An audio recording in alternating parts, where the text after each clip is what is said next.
ഇന്ന് തന്നെ ഡൗൺലോഡ് ചെയ്യൂ. കാണൂ നിങ്ങളുടെ ഫേവറേറ്റ് ഷോസ്. ഇന്നും എനിക്കറിയില്ല വന്ദനെ, എന്റെ കുഴപ്പം കൊണ്ടാണോ ആ രാജീവ് മേനോനും അമ്മയും മരിച്ചതെന്ന്. ഞാൻ നേരിട്ടൊന്നും കണ്ടിട്ട് പോലും ഇല്ലാത്ത ഒരാളെ കൊല്ലാൻ ഞാൻ ചിന്തിച്ചിട്ട് പോലുമില്ല. രണ്ടുപേരുടെ മരണത്തിനിടയൊക്കെ ആക്സിഡന്റ് ആണ് ഞാൻ ഉണ്ടാക്കിയതെങ്കിൽ ഞാൻ ഒരു കുഴപ്പമില്ലാതെ ഇങ്ങനെ ജീവിച്ചിരിക്കുമായിരുന്നോ? ഈ ചിന്തകളെക്കാളൊക്കെ എന്റെ ഉറക്കം കെടുത്തിയത് എന്റെ വന്ദനെ എനിക്ക് എന്നേക്കുമായിട്ട് നഷ്ടപ്പെടുമെന്നുള്ള ചിന്തയായിരുന്നു. ഏത് കാരാഗ്രഹവാസവും ജഗൻ സഹിക്കും.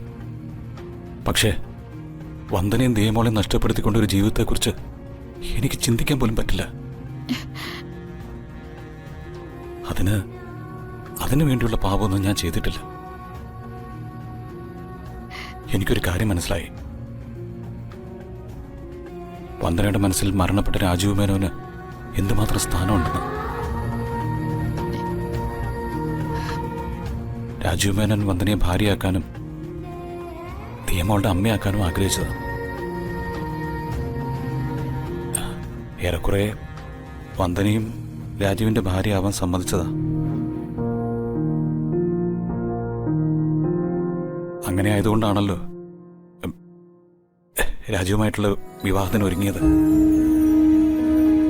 വന്ദന ആഗ്രഹിച്ചതുപോലുള്ളൊരു ജീവിതം രാജീവ് സമ്മാനിക്കുന്ന ആ സുന്ദര നിമിഷത്തിലല്ലേ രാജീവിന്റെ ജീവനെടുക്കാൻ കാലം നിയോഗിച്ച നിമിത്തം പോലെ ഞാൻ മഴയത്ത് കാറിൽ വന്നതും ആ ആക്സിഡന്റ് ഉണ്ടായതും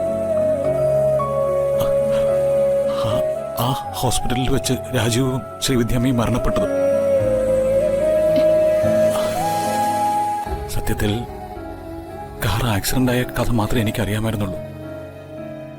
നിസാര പരുക്കളോടെ ആക്സിഡന്റിൽപ്പെട്ടവർ രക്ഷപ്പെട്ടു എന്നുള്ള കഥയും ഞാൻ കേട്ടു.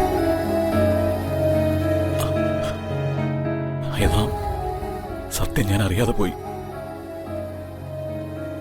വന്ദനെ കണ്ടതും ഇഷ്ടപ്പെട്ടതുമെല്ലാം നിമിത്തമായിരുന്നു.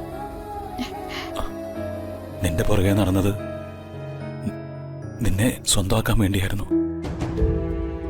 നീ പോലും അറിയാതെ കഴുത്തിൽ താലി കെട്ടിയത് ദൈവനിയോഗമായിരുന്നു. നീ എന്റെ ജീവിതത്തിൽ വന്നപ്പോ ഇതാണ് സ്വർഗമെന്ന് ഞാൻ കരുതി. പക്ഷേ ഞാൻ കുറ്റം ഏറ്റെടുത്തപ്പോ എനിക്ക് മനസ്സിലായി വന്ദനയുടെ മനസ്സിൽ എനിക്കുള്ള സ്ഥാനം വളരെ ചെറുതാണെന്ന്.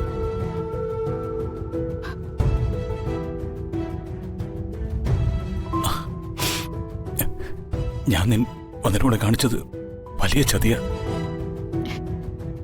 വന്ദനയുടെ ഇഷ്ടവും ഇഷ്ടാനിഷ്ടങ്ങളും മനസ്സിലാക്കാതെ വന്ദനയുടെ കഴുത്തിൽ താലി കിട്ടി. രാജീവ് മേനോന്റെ കൊലപാതകം ഞാനാണെന്ന് അറിഞ്ഞപ്പോ വന്ദന എനിക്കെതിരായി പ്രവർത്തിച്ചപ്പോൾ എനിക്ക് മനസ്സിലായി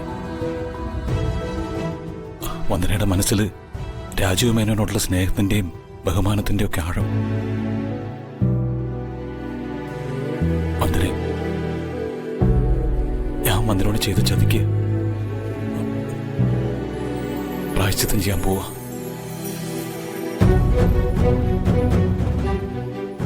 ഞാൻ കെട്ടിയ താലി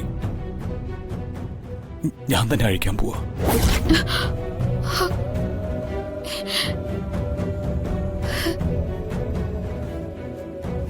വന്ദന, മാനത്തെ കൊട്ടാ